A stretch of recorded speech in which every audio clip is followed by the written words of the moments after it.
പ്രിയ സഹോദരങ്ങളെ, ഇന്ന് നമ്മൾ വായിക്കുന്ന വചനം വിശുദ്ധ യോഹന്നാന്റെ സുവിശേഷം 6-ാം അധ്യായം 60 മുതലുള്ള തിരുവചനങ്ങളാണ്. നിത്യജീവന്റെ വചസ്സുകളാണ്. നിത്യജീവനെ കുറിച്ചുള്ള വചനഭാഗമാണ് ഇന്ന് നമ്മൾ വായിക്കുന്നത്. നമുക്ക് ശ്രദ്ധാപൂർവം വചനം ശ്രവിക്കാം. ഇത് കേട്ട് യേശുവിന്റെ ശിഷ്യന്മാരിൽ പലരും പറഞ്ഞു, ഈ വചനം കഠിനമാണ്, ഇത് ശ്രവിക്കാൻ ആർക്ക് കഴിയും? തന്റെ ശിഷ്യന്മാർ പിറുപിറുക്കുന്നു എന്ന് മനസ്സിലാക്കി യേശു അവരോട് ചോദിച്ചു, ഇത് നിങ്ങൾക്ക് ഇടർച്ച വരുത്തുന്നുവോ? അങ്ങനെയെങ്കിൽ മനുഷ്യപുത്രൻ ആദ്യം ആയിരുന്നിടത്തേക്ക് ആരോഹണം ചെയ്യുന്നത് നിങ്ങൾ കണ്ടാലോ? ആത്മാവാണ് ജീവൻ നൽകുന്നത്, ശരീരം ഒന്നിനും ഉപകരിക്കുന്നില്ല. നിങ്ങളോട് ഞാൻ പറഞ്ഞ വാക്കുകൾ ആത്മാവും ജീവനുമാണ്. എന്നാൽ വിശ്വസിക്കാത്തവരായി നിങ്ങളിൽ ചിലരുണ്ട്. അവർ ആരെന്നും തന്നെ ഒറ്റിക്കൊടുക്കാനിരിക്കുന്നവൻ ആരെന്നും ആദ്യം മുതലേ യേശു അറിഞ്ഞിരുന്നു.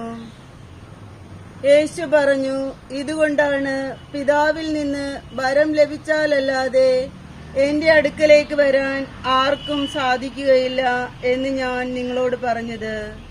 ഇതിനുശേഷം അവന്റെ ശിഷ്യന്മാരിൽ വളരെ പേർ അവനെ വിട്ടുപോയി. അവർ പിന്നീടൊരിക്കലും അവന്റെ കൂടെ നടന്നില്ല. യേശു 12 പേരോടുമായി ചോദിച്ചു, നിങ്ങളും പോകാൻ ആഗ്രഹിക്കുന്നുവോ? ശിമയോൻ പത്രോസ് മറുപടി പറഞ്ഞു, കർത്താവേ, ഞങ്ങൾ ആരുടെ അടുത്തേക്ക് പോകും? നിത്യജീവന്റെ വചനങ്ങൾ നിന്റെ പക്കലുണ്ട്.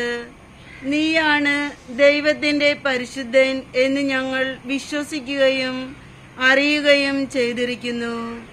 യേശു അവരോട് പറഞ്ഞു, നിങ്ങൾ 12 പേരെ ഞാൻ തിരഞ്ഞെടുത്തില്ലേ? എന്നാൽ നിങ്ങളിൽ ഒരുവൻ പിശാചാണ്. അവൻ ഇത് പറഞ്ഞത് ശിമയോൻ സ്കറിയോത്തായുടെ മകനായ യൂദാസിനെ കുറിച്ചാണ്. എന്തെന്നാൽ 12 പേരിൽ ഒരുവനായ അവനാണ് യേശുവിനെ ഒറ്റിക്കൊടുക്കാനിരുന്നത്. ഇന്നത്തെ വചനഭാഗത്തെ കുറിച്ച് 2 വാക്ക്. എന്റെ പ്രിയപ്പെട്ട സഹോദരങ്ങളെ, ഇന്നത്തെ വചനം നമ്മൾ വായിച്ചു കേട്ടത് നിത്യജീവനെ കുറിച്ചാണ്. വിശുദ്ധ യോഹന്നാന്റെ സുവിശേഷം 14-ാം അധ്യായം 2-3 തിരുവചനത്തിൽ യേശു പറഞ്ഞതാണ്, എന്റെ പിതാവിന്റെ ഭവനത്തിൽ അനേകം വാസസ്ഥലങ്ങളുണ്ട്.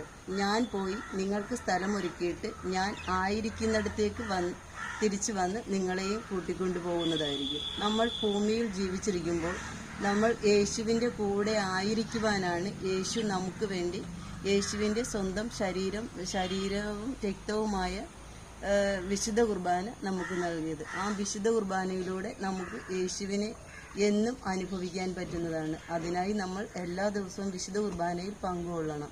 അതുപോലെ തന്നെ യേശു തന്നിരിക്കുന്നതാണ് വിശുദ്ധ ബൈബിൾ. നമ്മുടെ വീടുകളിൽ എല്ലാ വീടുകളിലും തന്നെ വിശുദ്ധ ബൈബിളുണ്ട്. ആ വചനം നമ്മൾ എല്ലാ ദിവസവും കിട്ടുന്ന സമയത്ത് അരമണിക്കൂറെങ്കിലും യേശുവിൻ്റെ വചനം വായിക്കണം. യേശുവിൻ്റെ ഓരോ വചനത്തിലും യേശുവിൻ്റെ ആത്മാവും ജീവനും യേശുവിനെ തന്നെ നമുക്ക് കാണാൻ പറ്റും. അതുകൊണ്ട് എൻ്റെ പ്രിയ സഹോദരങ്ങളെ, നിങ്ങൾ എല്ലാ ദിവസവും വചനം വായിക്കണം. നിങ്ങളുടെ മക്കൾക്ക് വചനങ്ങൾ പഠിക്കുവാനുള്ള അവസരം നിങ്ങൾ ഒരുക്കി കൊടുക്കണം. ദിവ്യകാരുണ്യനാഥനെ ആരാധിക്കുകയും സ്തുതിക്കുകയും ചെയ്യണം. നമ്മളുടെ ഹൃദയങ്ങളിൽ എപ്പോഴും പിതാവും യേശുവും പരിശുദ്ധ അമ്മയും പരിശുദ്ധാത്മാവും എപ്പോഴും അവരോടൊത്തുള്ള ഒരു ജീവിതം നമുക്ക് പ്രത്യാശ നൽകും.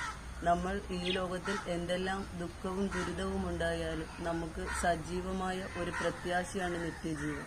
ആ നിത്യജീവനിൽ പ്രവേശിക്കുവാനായിട്ട് നമുക്ക് സാധിക്കുന്നത് വരെ നമ്മൾ പ്രയത്നിച്ചുകൊണ്ട് തന്നെ ഇരിക്കണം. യേശുവിനെ സ്നേഹിക്കുക വഴി നമുക്ക് പിതാവിൻ്റെ അടുത്തേക്ക് പെട്ടെന്ന് ചെല്ലാൻ പറ്റും. പരിശുദ്ധ അമ്മയെയും സ്നേഹിക്കണം. പരിശുദ്ധാത്മാവ് നമ്മുടെ ഹൃദയങ്ങളിലുണ്ട്. പക്ഷെ അത് നമ്മൾ എപ്പോഴും പ്രാർത്ഥനയിലൂടെ വളർത്തിയെടുക്കാൻ ശ്രമിക്കണം.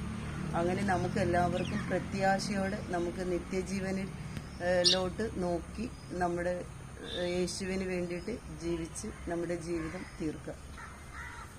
പിതാവും പുത്രനും പരിശുദ്ധാത്മാവുമായ ത്രിത്വൈക ദൈവം നിങ്ങളെ എല്ലാവരെയും അനുഗ്രഹിക്കട്ടെ എന്ന് പ്രാർത്ഥിക്കുന്നു. നല്ലൊരു ദിവസം ആശംസിക്കുന്നു. ആമേൻ.